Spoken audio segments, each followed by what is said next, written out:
L'histoire de John et Hank Green commence quand John était né en 1997 en Indianapolis, Indiana. Leur famille a déménagé au Michigan et Birmingham, Alabama avant que son petit frère Hank soit né en 1980. Ils ont finalement déménagé à Orlando en Floride où les deux ont grandi. Leur mère Sydney reste à la maison durant leur jeunesse et leur père Mike fait des documentaires pour le gouvernement et les réserves naturelles. Ils sont des étudiants normaux. John était plus timide et Hank était plus extraverti. Ils étaient des nerds et John était intimidé durant le secondaire. Quand il était 15, il était allé pour un internat en Alabama. Durant le secondaire, John a gagné une chance d'aller à une conférence pour l'écriture à cause d'une pièce qu'il avait écrite. Durant le secondaire, Hank avait créé des sites web pour les clients et de lui-même. Il dit que sa première introduction au monde du business était quand il a vendu toutes les cartes de baseball de son frère un été, partiellement parce que John était volé quelques dollars de lui pour dépenser. Merci de nous joindre sur ce voyage et d'explorer le monde inaperçu des frères Green.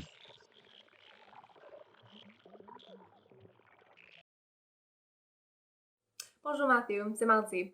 Je sais que tout le monde en pense à l'université maintenant. Il y a plusieurs choix à comprendre pour décider votre futur.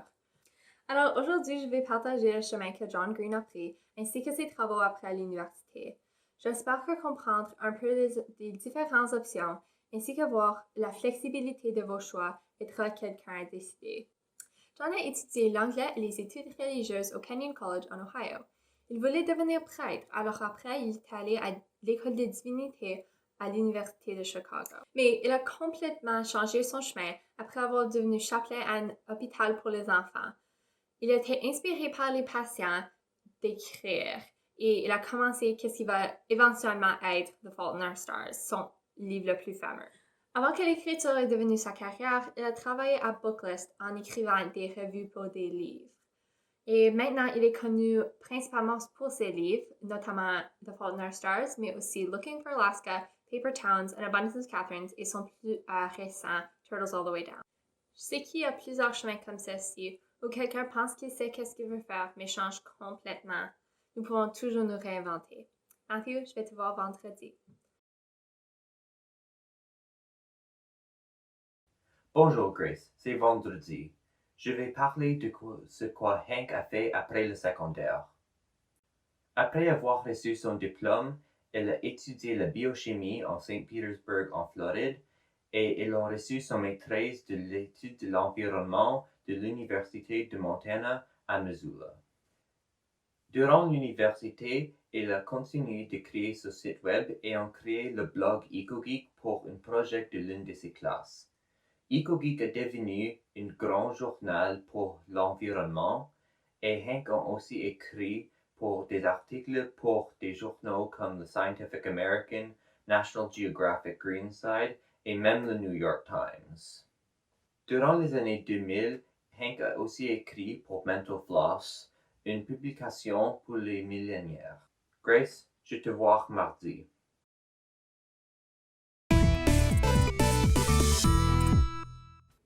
En 2007, deux frères ont eu une idée pour se reconnecter. Pendant un an, ils ont communiqué seulement par créer des vidéos de moins de 4 minutes sur YouTube. John et Hank ont nommé cette série Brotherhood 2.0. Les vidéos étaient sur n'importe quoi, comme les livres ou leur journée, mais surtout à propos des choses vraiment étranges. Leur vidéo le plus populaire de ce temps était People Who Love Giraffes Who Love Giraffes. C'était un thème récurrent où ils ont mis des images et des titres à propos de ça. Une autre vidéo populaire était The Sea of Deathly Hallows, une chanson que Hank a écrite pour célébrer le dernier livre de Harry Potter. La vidéo était présentée sur la couverture de YouTube et a vraiment agrandi leur chaîne. Oh, Axio, Deathly Hallows, Incendio. Book sales embargoes, it'll be like Phoenix, tears on a broken nose. Après 2007, ils ont ralenti de créer des vidéos, mais ils continuent de les créer jusqu'à aujourd'hui. Le projet le plus récent est intitulé Toutes les vidéos après des paroles du All-Star par Smash Mouth. En 2008, les deux frères ont décidé de créer DFTBA Records, une entreprise pour les YouTubers qui veulent augmenter leur audience. Maintenant, DFTBA est un grand marchand qui aide les chaînes sur YouTube de vendre leurs produits et à gagner de l'argent. Finalement, il y a les Nerdfighters ou Nerdfighteria. Très tôt dans l'histoire de Brotherhood 2.0, leur audience ont adopté leur nom. Les Nerdfighters voulaient combattre la médiocrité, la négativité et le world suck, c'est-à-dire combattre toutes les choses qui suck dans le monde. Nerdfighteria célébrait des personnes qui sont enthousiastes à propos de leur intérêt et passion.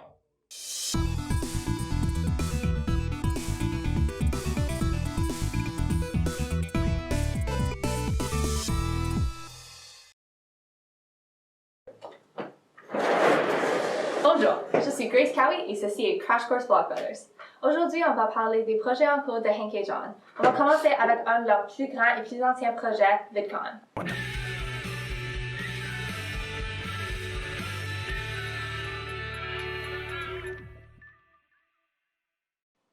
Créé en 2010, VidCon est une conférence pour les créateurs de vidéos et leurs admirateurs.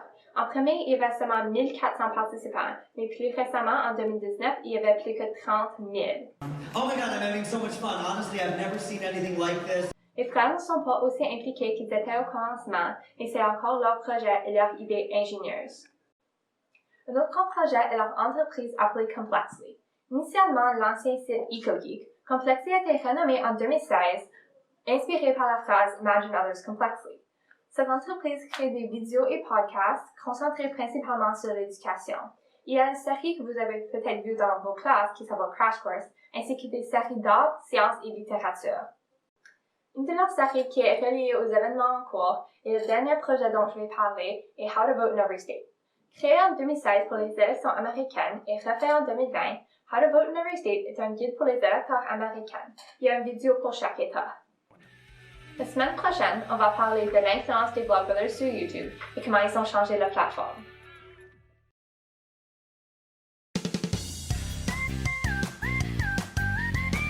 Bonjour et bienvenue à Dear Matthew et Grace. Ou comme moi je préfère, Dear Grace et Matthew. Ceci est un podcast où on répond à vos questions et donne parfois des conseils terribles.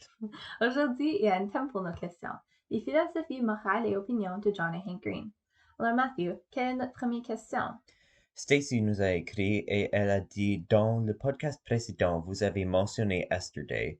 Pour les nouveaux Nerdfighters, est-ce que vous pourrez expliquer c'est quoi? Alors, Yesterday est fêté le 3 août et c'est pour Esther Earl. Elle était un Nerdfighter, elle avait du cancer au thyroïde et elle était amie avec John Green. Elle était en part l'inspiration pour son livre The Fault in Our Stars, qui est évidemment son livre le plus fameux.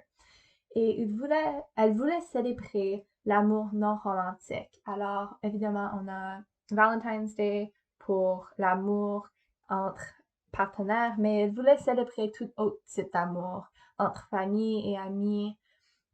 Alors, ça, c'était son legacy, vraiment. Hein. Elle voulait que tout le monde aille les uns les autres et célèbre leur amour. Alors, plusieurs personnes ont demandé des questions sur Project for Awesome à propos des changements cette année. Ok, donc comme les 13 ans passés, c'est un live stream de 48 heures pour collecter des dons pour les charités de votre choix. Cette année, il y a une diverse sélection de présenteurs. Je pense que l'année passée, on a des personnes, l'équipe du PBS Eons, Joe et son fils de la chaîne How to Be Smart. Mais cette année, il y a quelques changements. Chaque année, c'était en décembre, mais cette année, ça va être en février, le 12 à 14 février 2021. Alors, regardez pour ça, ça va être vraiment excitant. Il y a plusieurs nouveaux choses que vous pouvez acheter. Vous pouvez acheter et l'argent va aux charités. Évidemment, c'est un collecte de fonds. Dans les années passées, j'ai acheté quelques stuffed animals, un petit chien, ainsi que des calendriers et toutes sortes d'autres choses amusantes. Oui, l'année passée, j'ai acheté j'ai acheté la musique de l'émission Journey to the Microcosmos et c'était très utile pour ce projet.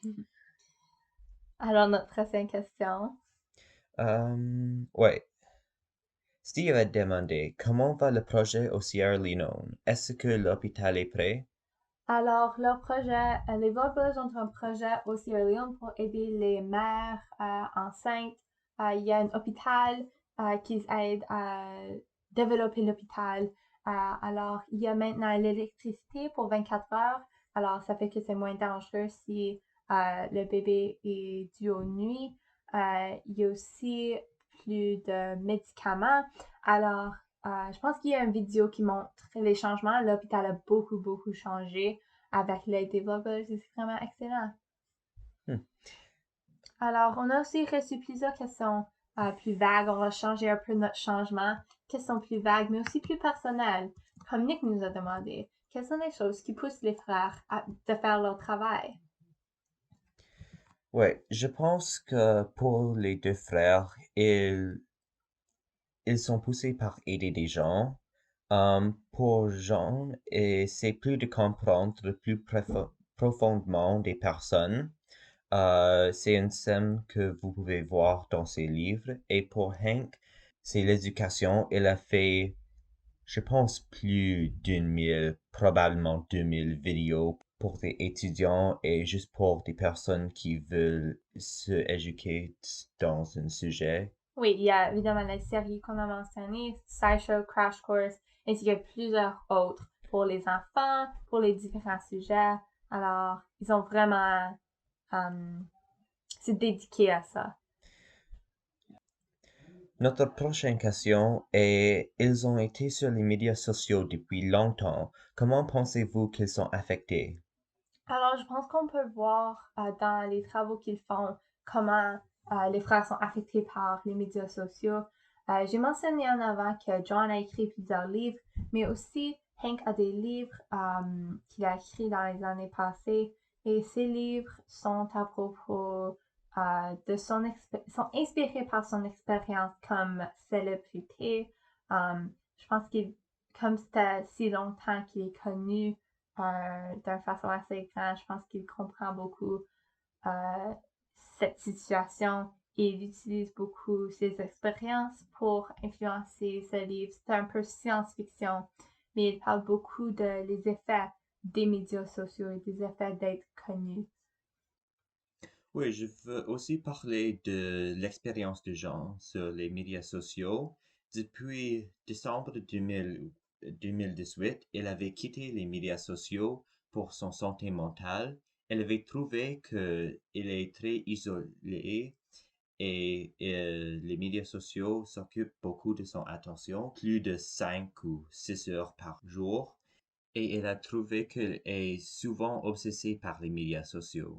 C'est partiellement parce qu'elle a l'OCD et c'est un problème de santé mentale, mais elle a trouvé que quitter les médias sociaux est aussi bon pour son vie en général. Elle a trouvé qu'elle peut distinguer entre son travail et son vie dehors de ça. Et aussi, elle parle à sa famille et ses amis plus et il y avait plus de connexion dans son vie sociale et personnelle. Alors, je pense que ça, c'est tout pour aujourd'hui. Alors, merci de nous écouter. Et comme c'est dit dans l'Airville, Don't forget to be awesome.